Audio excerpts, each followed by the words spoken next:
श्री राधे राधे, हरे कृष्ण। दोस्तों, एक गांव में एक बूढ़ी औरत थी और वो बूढ़ी माता जी भगवान श्री कृष्ण के अनन्य भक्त थी। लेकिन वो बेचारी बूढ़ी माता का सभी गांव वालों मिलकर मजाक उड़ाते थे।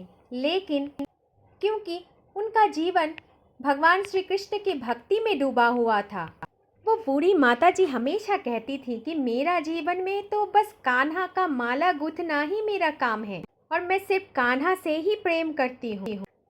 क्योंकि वो बूढ़ी माता जी, वो भक्तन की एक ही काम था, रोज़ सुबह उठकर भगवान श्री कृष्ण के लिए एक एक माला बनाती थी और रोज़ शाम को फिर भी भगवान श्री कृष्ण के लिए एक माला बनाती थी। जैसे माला बनाना ही उसका सेवा था भगवान श्री कृष्ण के प्रति। और इसीलिए वो कहती थी, मेरा जीवन तो बस कान्हा की माला में गुथा हुआ है। क्योंकि वो बूढ़ी माता जी हर रोज़ एक नए नए माला कान्हा के लिए गूंथती थी। लेकिन उस बूढ़ी माता का कोई भी नहीं था, ना ही कोई आत्मीय था, ना कोई परिजन था। वो माता के लिए एक श्री कृष्ण का विग्रह सब कुछ था।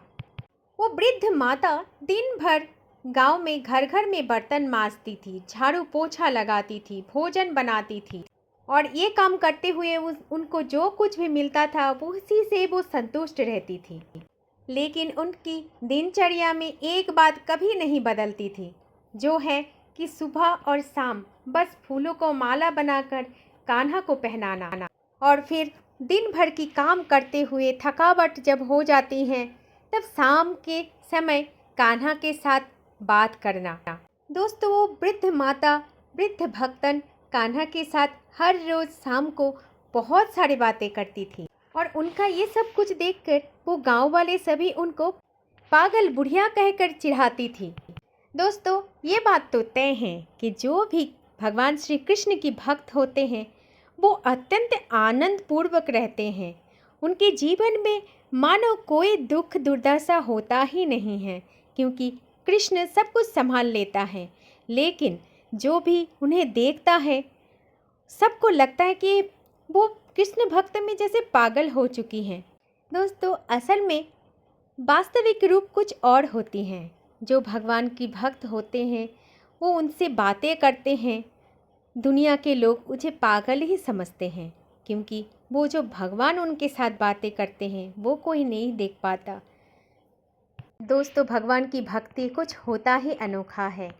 ठीक उसी तरह उस गांव की बहुत सारे लोग उस बुढ़िया को, उस बूढ़े भक्तन को ये भी कहते हैं कि देखो देखो ये कैसे बहक गई। कोई कोई तो ऐसा भी था कि उन पर हिंसा भी करते थे। लोग ऐसा भी कहता था कि कौन सा कान्हा आता है इनकी बातें सुनने के लिए, कौन सा कान्हा आएगा इनकी बातें सुनने। लेकिन वो भक्तन कहती थी सभी गांव वालों से कि मेरा कान्हा भले ही मुझसे ना बोले, लेकिन मैं तो हमेशा मेरे दिल की बात अपने कान्हा से ही कहूँगी। दोस्तों, यही होता है भरोसा भक्त को अपने भगवान पर।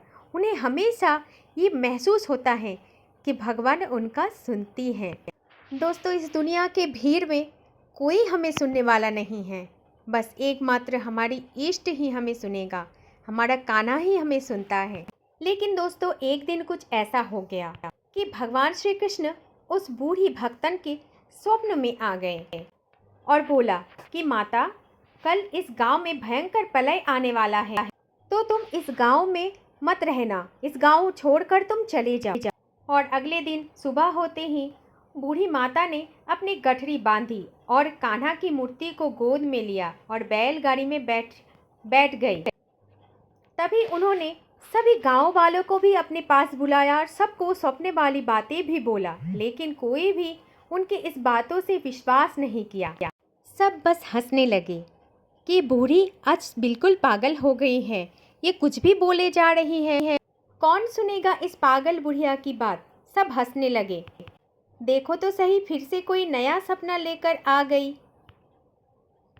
ये सब बात चल ही रहा था, तभी वो बूढ़ी माता की गाड़ी चलने लगी और गाड़ी चलते चलते जब गांव की अंतिम सीमा पर पहुंच गई, वो बूढ़ी माता को याद आया, अरे मैं तो माला गूंथने वाली सुई ही भूल गई। और जब भी ये बात वो माता को याद आई तब उनका मन बहुत तड़प उठा और मन ही मन सोचने लगी कि हे नंद के लाला, अब मैं कैसे तुम्हारी माला गूंथ पाऊंगी।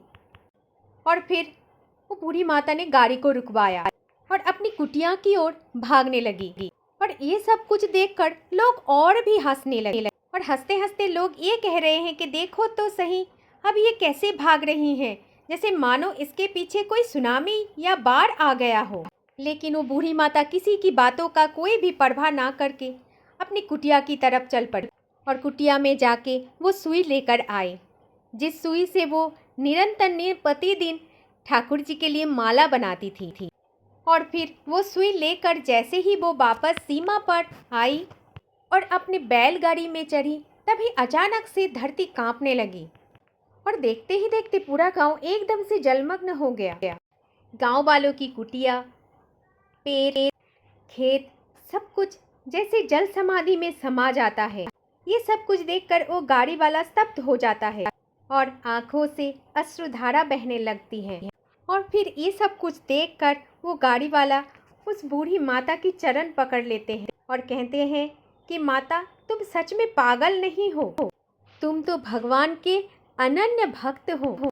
दोस्तों, ऐसे ही भगवान श्री कृष्ण ने सिर्फ अपने भक्तों को ही नहीं बचाया था, बल्कि उस सुई तक को भी बचा लिया जिससे वो भगवान श्री कृष्ण के लिए माला बनाती थी। दोस्तों, वो सुई कोई साधारण वस्तु नहीं थे, ये तो प्रेम की सुई थी, ये तो भक्ति का सुई थी। दोस्तों, इस बात से तो ये भी प्रूफ हो जाता है कि जब तक वो सुई गांव में थी, कान्हा की कृपा वहाँ उस गांव पर थी। और जैसे भी वो सुई को लेकर वो बूढ़ी माता बाहर आ गई और वो गांव भी विनाश की भेंट चढ़ गई। दोस्तों, कहानी से ये पता चल जाता है कि जो भी भगवान श्री कृष्ण की भक्ति करते हैं, जो भी भगवान श्री कृष्ण से प्रेम करते हैं, राधा रानी से प्रेम करते हैं, उनके जीवन में दुख तो आता है, लेकिन भगवान श्री कृष्ण उन्हें कभी दुखी नहीं होने देते, हमेशा खुशियों से ही भरा कर रखते हैं उनके जीवन। और इस कहानी से एक बात और भी पता लगता है कि भगवान हर कण कण में होते हैं। क्या वो सामान्य सुई में भी भगवान का वास है? बस इस कहानी को कहानी नहीं समझना, ये सच्चाई है किसी भक्त की। और ऐसी होती है भगवान की कृपा, क्योंकि वो तो स्वगुण स्वाकार है और निर्गुण निराकार भी। अगर आप मन से पुकारो तो आपको हर कण में भगवान दिखाई देंगे। कौन कहते हैं कि भगवान नहीं है? भगवान तो हर कण में है। भगवान हमारे प्रत्येक हर एक जीव में है। अगर कुछ नहीं है तो वो हमारे दृष्टिकोण, हम उस दृष्टिकोण से भगवान को ढूंढते ही नहीं हैं। हम तो अपने इस जीवन को माया रूपी विशेष आडंबर में अपने आप को इतना लीन करके रखते हैं कि भगवान को देख नहीं पाते हैं। कभी कभी ऐसा भी होता है कि वो हमारे पास ही होता है। हम अगर गलत कार्य करते हैं तो वो हमें सावधानी भी करती हैं, लेकिन हम सुनते नहीं हैं। तो इसीलिए दोस्तों, जीवन में अगर कुछ बदलना चाहते हो तो दृष्टिकोण को बदल करो, हर कण में भगवान को देखो, उनकी लीला की अनुभव करो। देखना जीवन सुंदर से सुंदर हो जाएगा। दोस्तों, इस कहानी से आपको क्या सीख मिलता है मुझे कमेंट बॉक्स में ज़रूर लिखना और वीडियो को शेयर ज़रूर कर देना। और हमारे साथ ऐसे ही जुड़े रहने के लिए चैनल को सब्सक्राइब करना ना भूलें। हमेशा राधा रानी को स्मरण करना, क्योंकि राधा रानी के बिना आप कृष्ण को नहीं पाओगे। जय जय श्री राधे राधे, जय श्री कुंज बिहारी, जय जय श्री हरिदास, हरे कृष्ण।